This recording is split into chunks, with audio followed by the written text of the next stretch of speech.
Bom dia, meus alunos do nono ano, estou morrendo de saudade de vocês.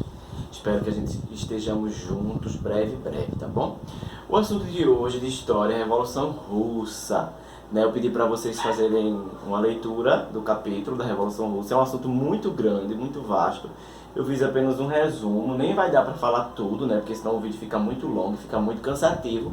Por isso que eu pedi primeiro que vocês fizessem uma leitura no capítulo inteiro. E se possível, volte novamente para ler, tá? Porque é um assunto meio que muito complexo e bem distante do que a gente costuma ver, tá? Então eu coloquei aqui algumas... A Revolução Russa iniciou em 1917, tá? Então assim, a Rússia estava na guerra, mas a situação...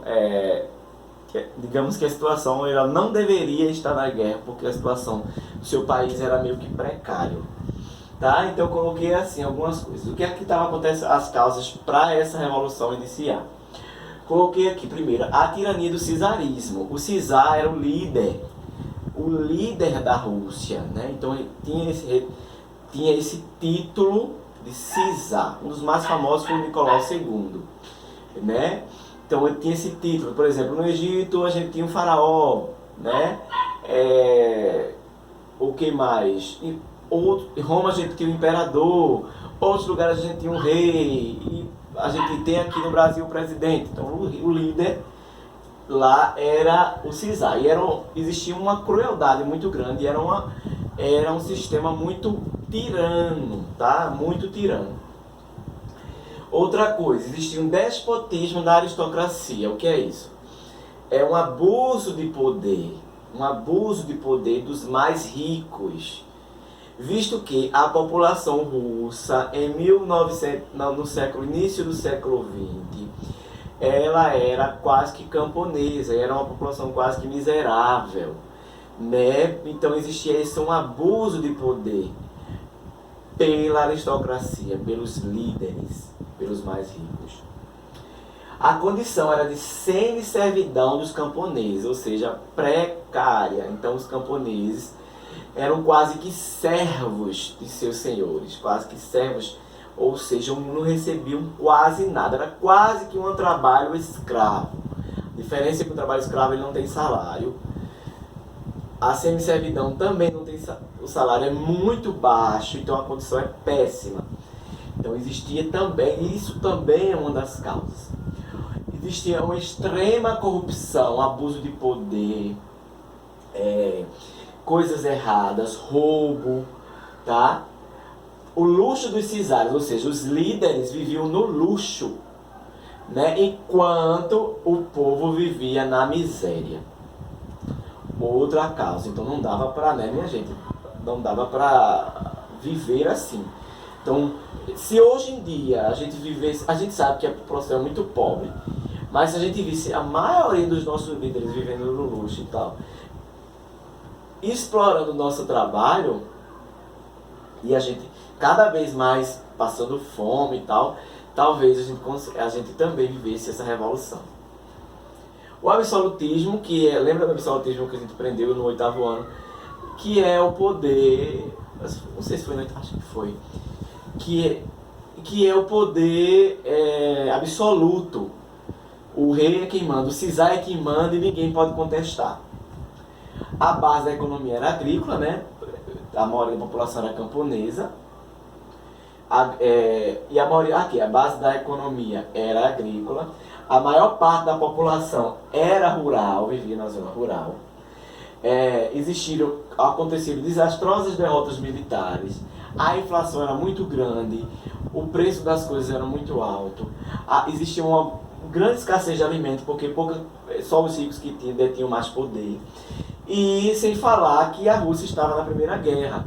Então o sacrifício para se estar na Primeira Guerra teria que se beneficiar. Como é que um país entra na guerra se a sua própria população vive na miséria? Então não pode, porque para se entrar na guerra também tem que se ter dinheiro, por causa da questão de armamento, alimentação, muita coisa, condimentos, muita coisa. E a população russa estava pobre, miserável.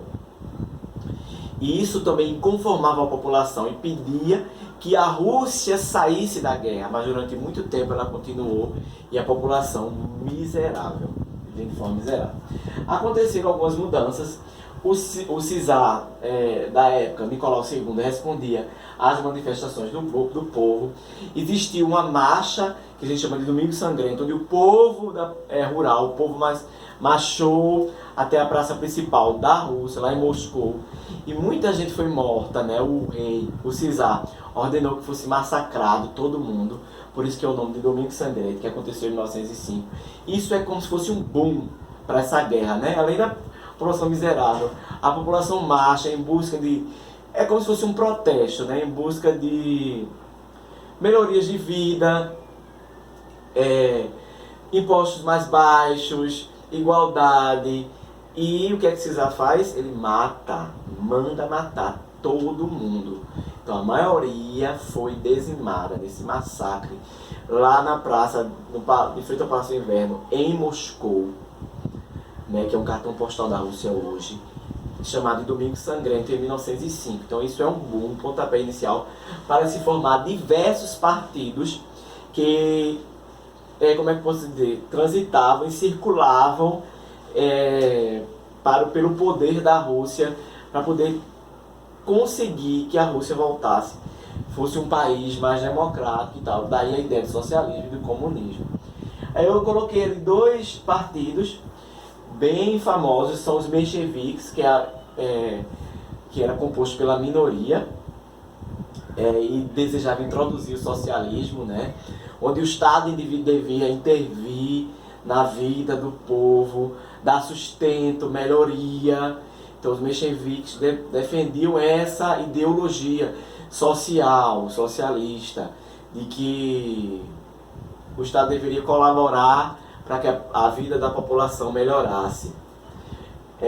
E os bolcheviques, que era a maioria, eram os mais radicais. Também são partidos do povo, mas era um povo que tem a ideia de mais de revolução, mais ditadora.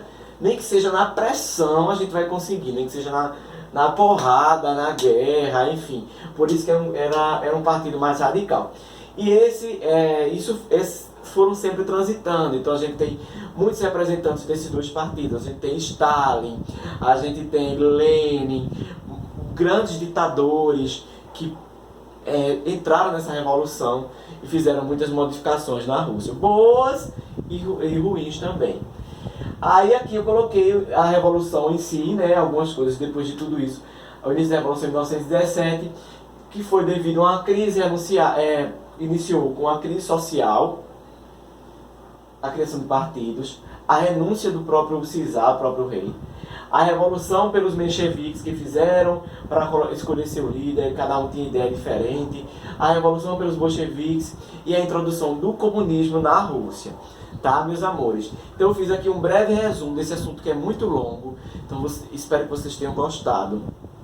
Leiam, voltem para o capítulo, vai ver mais sobre os mencheviques, sobre os bolcheviques, sobre o governo de Stalin, o governo de Lenin, que lá tem detalhadamente um por um. Já que aqui a gente não tem tanto espaço para se falar tudo isso, e também para o vídeo não ficar muito longo, tá bom? Espero que vocês tenham gostado. Qualquer dúvida me procurem. Beijão e até a próxima aula, se Deus quiser.